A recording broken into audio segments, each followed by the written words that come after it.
Hello students, here you meet me again on Basic English Grammar course, and today we are going to learn about nouns. Is there any of you who haven't learned about nouns before? Hmm? I guess no, right? Because most of you must have learned it since elementary school up to senior high school.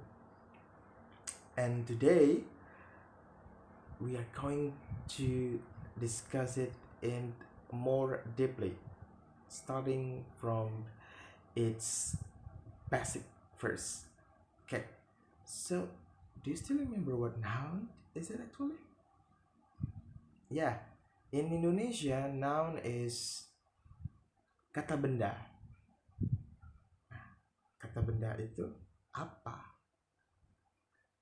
Apakah hanya digunakan untuk benda mati atau benda hidup? Oke, pertama-tama kita mesti paham dulu apa itu kata benda, baru kita bisa menentukan apakah dipakai untuk yang ini atau yang itu. Okay, let's check it out. Noun.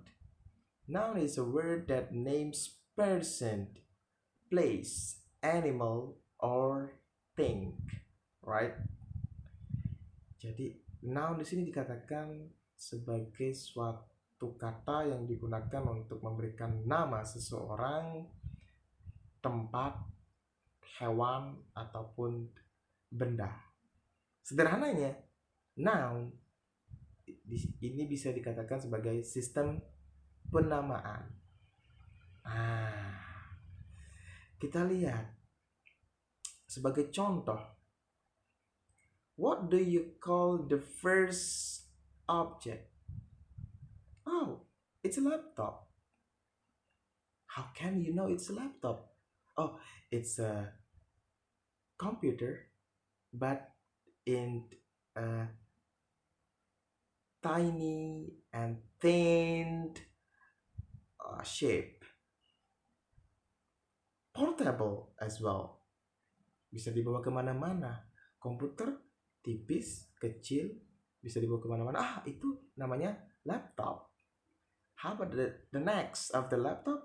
Oh, we have, what is it called? Oh, just like a phone, but it has a touch screen.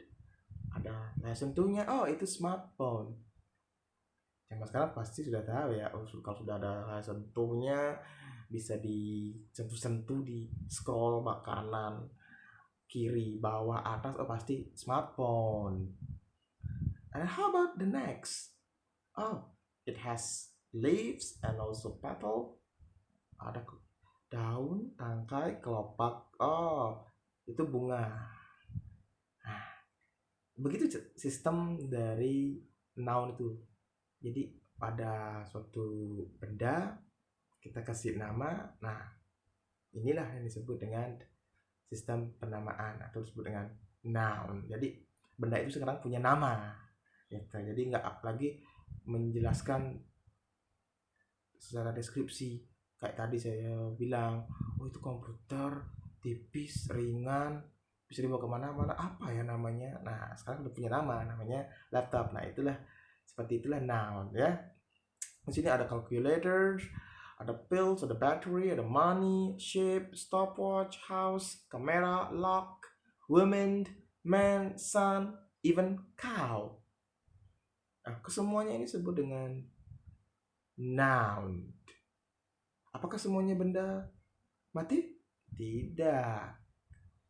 Ada yang benda mati or non-living things, ada yang benda hidup alias living things. Nah, saya kasih tahu ya seperti ini ya. Wait second. Nah, jadi pembagiannya ada dua ya. Kalau dibikin secara IPA ya, ada yang living things itu person. Jadi boy, girl, baby, lecturer, student, like you, teacher, presiden, aktor, aktris, customer service, butcher, headmaster, itu disebutnya kata benda. Jadi jangan nanti teacher itu termasuk apa? bengong, melongo. Kata benda.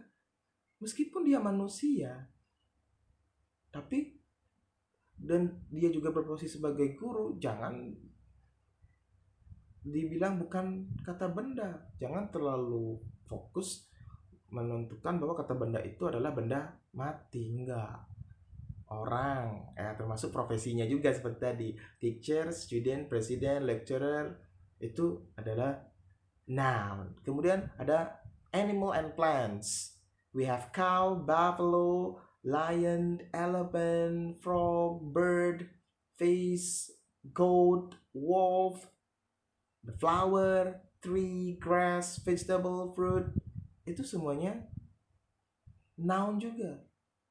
Masa iya kita nyebutnya apa? Hewan berkaki 4 kan banyak. Nah, karena ada banyak hewan berkaki 4 itulah kita kasih nama. Oh, yang menghasilkan susu, we call it cow.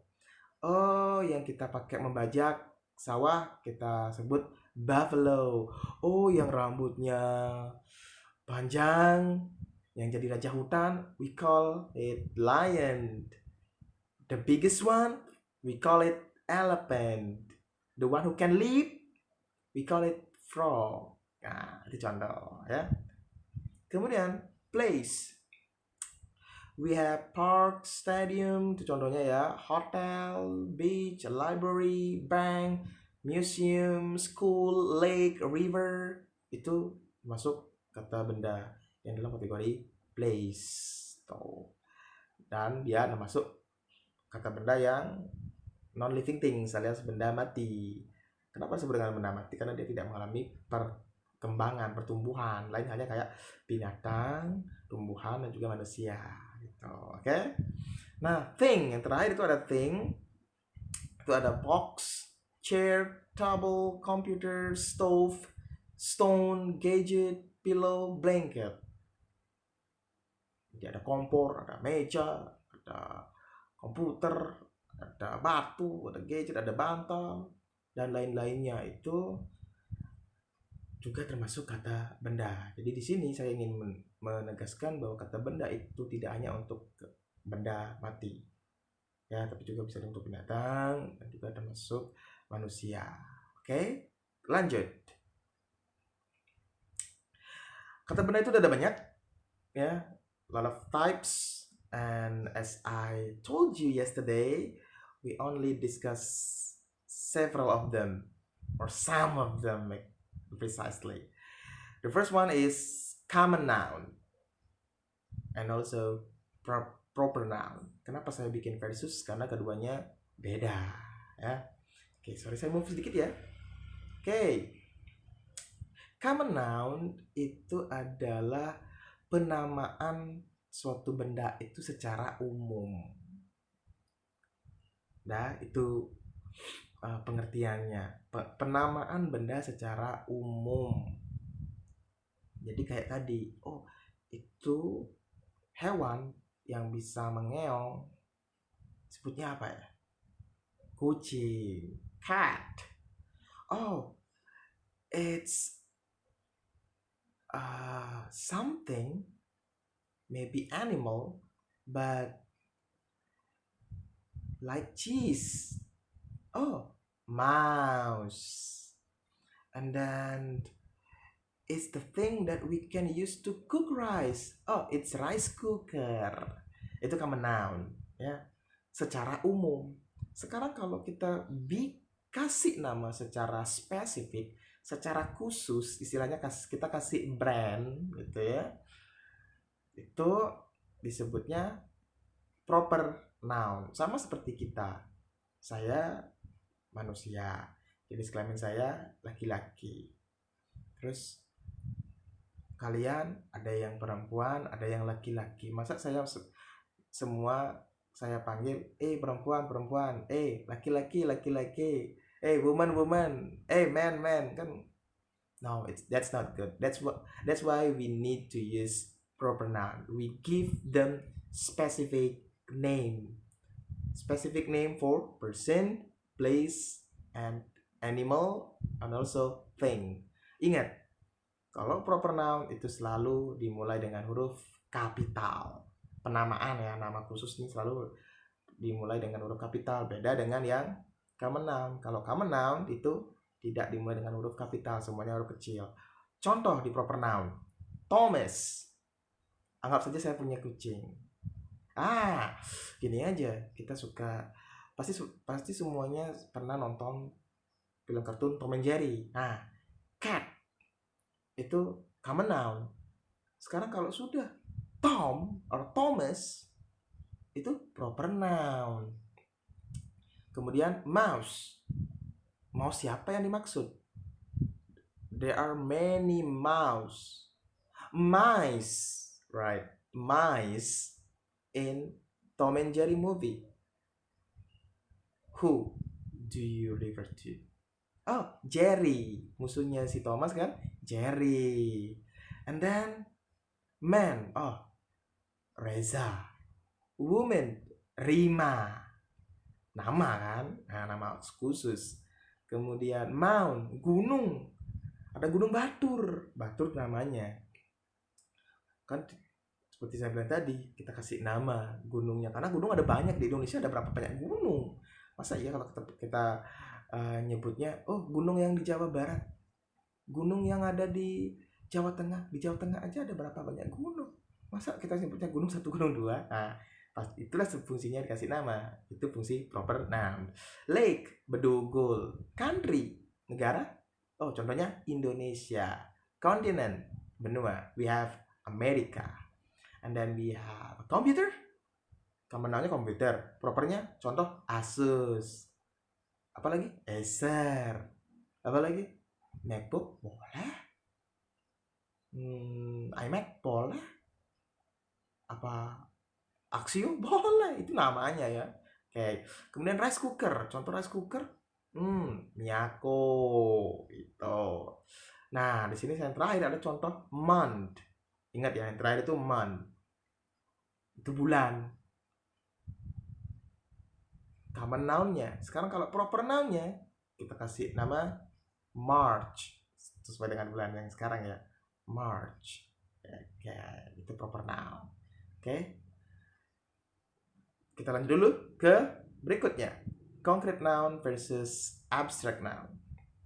Nah, concrete noun itu adalah kata benda yang digunakan untuk memberikan nama orang, tempat,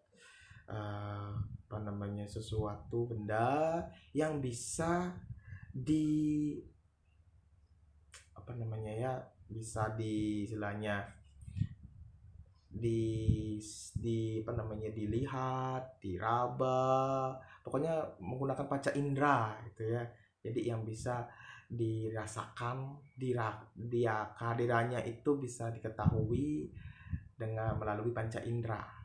Bisa dilihat, diraba, diterawang, kemudian didengarkan, dicium baunya, itu disebut dengan benda konkret atau concrete noun. Jadi yang ada bentuk nyatanya gitu ya istilahnya, real dia.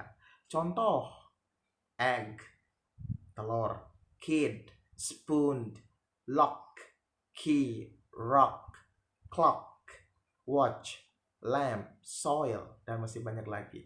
Kebalikannya itu adalah abstract noun, alias kata benda abstrak. Jadi kalau kata konkret itu dia nyata, konkret, real, dan bisa itu untuk mengetahui atau merasakan keberadaannya itu kita bisa menggunakan panca indera kita. Sementara kalau abstract noun itu tidak bisa. Jadi ini khusus digunakan untuk memberikan penamaan pada gagasan, perasaan, feeling, quality, ya.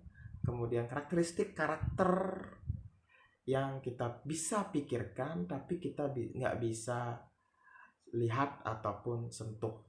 Jadi penggunaan panca inderanya itu terbatas, bahkan hampir tidak bisa ya, karena nggak bisa disentuh, nggak bisa dilihat. Contoh, sadness. Sadness, kesedihan, ya emang bisa lihat? Ya, yang kamu lihat itu tangisannya, Dalam hatinya bisa kamu lihat kerjanya sedalam apa, sebesar apa? Nggak bisa. Emang bisa kamu timbang 1 kilogram? Nggak bisa. Ya, happiness, kebahagiaan. Gimana caranya kita mengukur kebahagiaan? Emang kalau dia tertawa terbahak-bahak, yakin di dalam hatinya dia bahagia? Kan bisa aja. Kayak Joker yang terbaru, yang Joaquin Phoenix. Dia tuh tertawa terus, tapi itu sindrom kayak gangguan mental gitu ya. Jadi nggak bisa juga kita pakai patokan. Dilihat tertawa tapi kan belum tentu gitu ya. Anger, kemarahan. Yang kamu lihat itu adalah bentuk fisiknya. Misalnya dia genggam tangan, kemudian mengerutkan dahi, kemudian dia marah-marah. Itu marah-marahnya itu mengeluarkan suara, membentak. Itu kan ekspresinya. Bentuknya bisa kamu tahu gimana bentuk kemarahan? Apakah bentuknya gini atau gini? Salah gitu ya. Wisdom, kebijaksanaan. Freedom, kebebasan. Emang ada yang tahu bentuknya gimana? Hatred, kebencian. Greed, ketamakan. Curiosity, keingintahuan. Boredom, rasa bosan. Ini bisa kamu lihat ya. Termasuk prayer, doa. Bisa nggak kamu lihat bentuknya kayak gimana sih doa itu? Yang kalau kita doa ke Tuhan yang kita yakini sesuai dengan agama kita, emang gimana bentuknya? Bentuknya kayak sinyal kah dia langsung memancar sana? Ada cahaya atau gimana? Nggak bisa kita lihat. Itulah yang disebut dengan abstract noun. Nggak bisa kita lihat, nggak bisa